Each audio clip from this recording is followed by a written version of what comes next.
Okay, here we go. I'm Jill Lorenz, and I'm really excited today to interview Dr. DrGahm, who is the Corporate Medical Director for Vivage. And you have an amazing biography, but to keep it short for our YouTube listeners, I just wanted them to know that you are also an associate professor of clinical medicine at the University of Colorado Health Sciences Center, and you are currently working on viruses and vaccines and helping to coordinate those efforts in Colorado. That's true. Well, thank you for joining me, Dr. Gahm. And so I wanted to talk to you a little bit about your work, okay? So as a physician, what has been the biggest challenge that you have been navigating with the pandemic, specifically in the nursing home setting? Well, I think the biggest challenge is keeping the virus outside the doors, because once it gets in, it just takes off, and it really gets in with people that bring it in. And in a nursing home, that's usually staff. One of the things that's made COVID so difficult is, if I had to guess, I would say about 40% of people that get it are completely asymptomatic.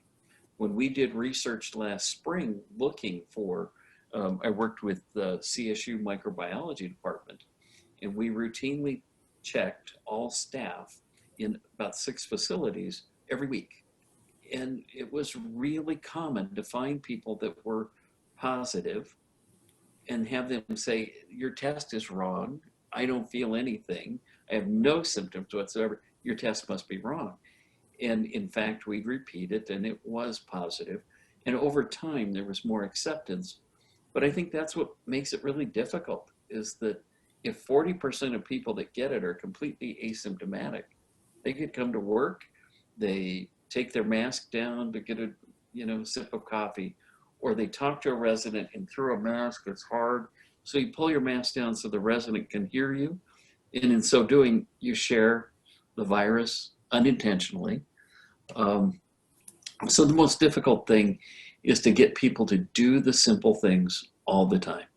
Wear a mask, socially distance when you can, wear a mask, not just around patients, but around each other, in the break room, and when you go home. If you're in crowds, just because your sister, your family, your friends look healthy, remember 40% of the time, if it's asymptomatic, they may be giving it to you. And that's been getting people to understand that. That's the first thing that was hard. The most difficult thing right now is convincing people that the vaccine really is safe and is one of the most incredibly effective vaccines we've ever seen. And because of a lot of propaganda out there, there are a lot of people that don't want to get it. That is a huge challenge, isn't it? Because I think part of the problem with this nervousness or anxiety about the vaccine is partly because of how quickly it was developed. Yeah, in that speed, one of the nice things about the FDA, people complain about agencies and how come we can't have this pill as fast as they got it in Europe.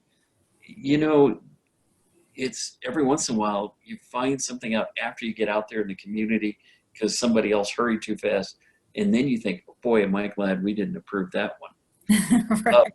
So the speed here was really because they moved development of the vaccine to the top of the priority list rather than just take it in the order that you call and are put on hold.